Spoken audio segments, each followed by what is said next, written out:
Hey, what's up? John Sonmez here from SimpleProgrammer.com. So I got a question about being honorable. It was actually titled, Is Being Honorable Still Worth It?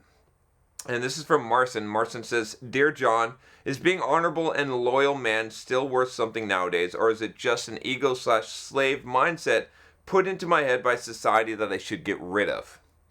If I accept that nobody's coming to save me, which I did a video called Nobody's Coming to Save Me, I think that's what he's talking about here, is it okay for me to be more selfish and ignore emotions of others or discreetly use them to my advantage? Will I gain anything from being honorable? Keep grinding, brother. Marson. So Marson, I think, it's interesting. There's definitely different definitions of honor. There is a good book that I'd highly recommend that you read, which is called The Way of Man, or I think that's what it's called. Let me double check. Way of Man. In that book, the author talks about this idea of honor and how society has imposed this sort of honor on men that is not really what we define as honor, right? So to be an honorable man, to be a good man. He defines really in that book the difference between being a man and being a good man, and that being a man doesn't imply being good. Okay, there's a lot of men and manly men that are not good men, right? For example, you would say that a bad guy in a movie, right, is especially a very powerful man in a movie that's the enemy, the evil villain. He's probably very manly, has a lot of masculine traits, but he's not necessarily a good man. So where honor comes in is that honor is something that I think society has twisted, right? It's honorable to be a guy that pays your taxes and does what you're supposed to do and treats everyone nice, and that's kind of the honor that society has imposed on us. But we men have our own kind of honor system, and I think that what I would sort of move you from is to change the definition, to basically to go, instead of talking about honor, I think you should talk about integrity, because I think integrity is more important. I think honor is something that's really hard to define. Like, what is honor today? What does it mean to be honorable? I mean, I've got my definition of it, but it's based on integrity. You see what I'm saying? Like, my definition, like we all have our own definitions of honor, or what it means to be honorable, but it's all based on integrity. It means that we do and we say what is congruent with what we believe, okay? And so when you are acting in a way that's incongruent with what you believe, you're acting without integrity, right? So if you're lying, if you're manipulating, if you're not being genuine and you're not being upfront, right? It doesn't mean that you wear your heart on your sleeve, or that you put all your cards out on the table so that everyone can know what you're up to. It doesn't mean that you don't hide things, but it means that when you act and when you make choices in your life, you're making them from the core of yourself, from the root of yourself, what you truly believe. You're not violating those principles that you hold dear. If you say you hold some principle dear and you live by that, but then you don't live by it and you don't do that, you try to go around your own principles or what you believe in order to gain some advantage in life, that I would call dishonorable, but really I would call that a lack of integrity. So as far as what you asked in your question, I think to avoid the whole definition thing, because we get trapped in definitions. So you said, is being an honorable and loyal man still worth something nowadays, or is it just an ego or slave mindset put in my head by society that I should get rid of?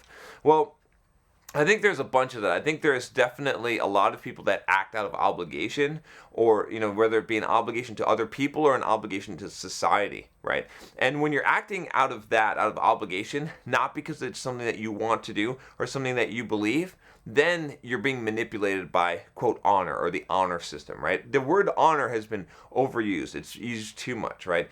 Like I said, I think honor really comes down to something that is based in integrity.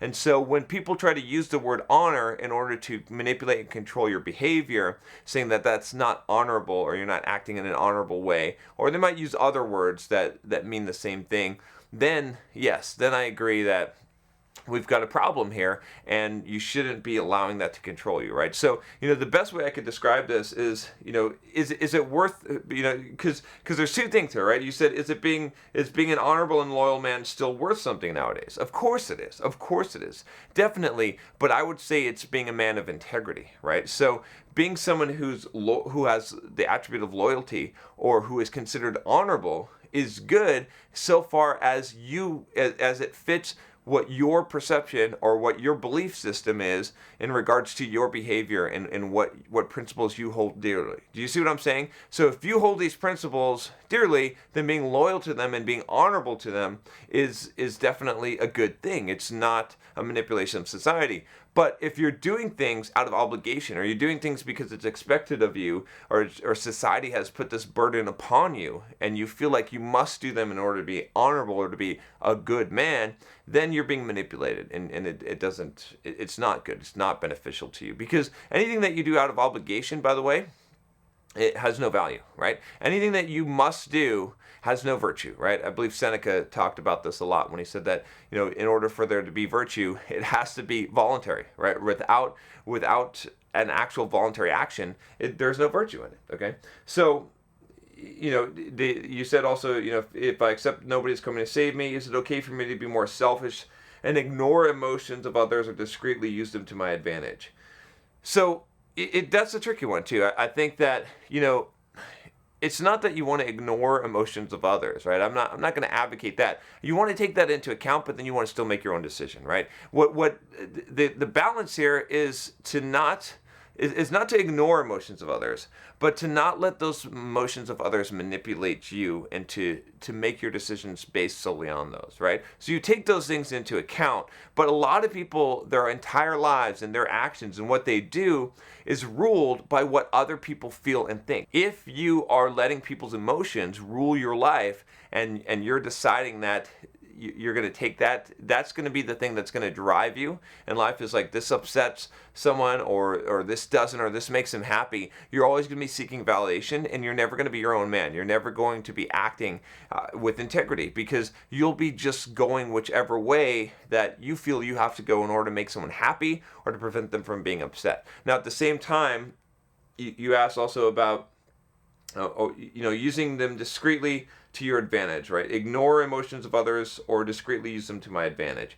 You should definitely use whatever you can to your advantage, right? There's a big difference. I'll draw the line and I'll say that the difference between manipulation and leadership, okay, is simply what the outcome is for the other person, right? It's the same exact skill set. It's the same exact charisma. It's the same exact things that you do that you would call manipulation and you would call leadership. If manipulation is a detriment to the other person, whereas leadership is a benefit to them, right? Or at least a benefit to the cause, okay? So, and there could be a combination or a mix of the two. It's a dangerous place to be, just to sit in between those two, but you have to use your judgment. Again, this is why I keep coming back to the word integrity, is because integrity and your principles will guide you in this way, right? You are going to utilize people's emotions to change situations, and you're going to use that as an advantage in many cases, because it's ridiculous not to, right? Because if you have emotional mastery and you can utilize that to gain an advantage, why not utilize that advantage? The question is, are you exploiting? The question is, are you doing this for the detriment of other people, right, and only for your benefit, or are you doing it in a way that benefits them as well, right? That's the difference, I think, between what you could say is seduction and being forcefully taking someone forcefully, right? I think seduction is like a benefit.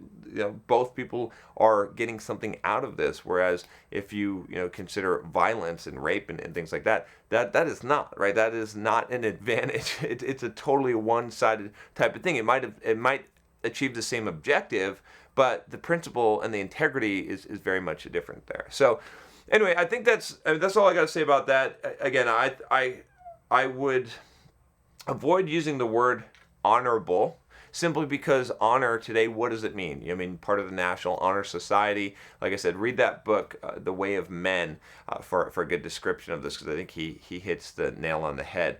But I would look for, but at the same time, you need to be a man of integrity, right? And that just means that you are consistent with your own beliefs. A person who has integrity is someone who is consistent with their own beliefs. What they profess to believe, that's how they act and that's how they are, right? It means that they're genuine. It means that they're transparent to some degree. It doesn't mean that they don't ever do anything wrong. It doesn't mean that they don't ever do anything selfish, right? It just means that whatever they're saying, that this is what life is and this is what I believe in life, they hold themselves to that standard, right? They don't hold themselves to a different standard than what they profess to believe. And that, to me, is really what I would say is the core definition of honor, right? When you go back in time and you look at the code of honor and what honor represented before society and, before mainstream society got a hold of it and tried to use it as a tool to beat men into submission, that's what it represented. It represented, a warrior had honor because he fought in such a way with honor, because he would do things and he would act in such a way that was within his principles, what he believed. It was integrity, right? And so that's what we need to get back to as men, if you ask me. But the key word here, like I said, is I think honor is too misused. I would go and I would say integrity. Integrity. Always act with integrity, and that will guide you in the right direction. All right, that's all I got for you today. If you like this video, make sure you click the subscribe button below. Click the bell so you don't miss any videos. I'll talk to you next time. Take care.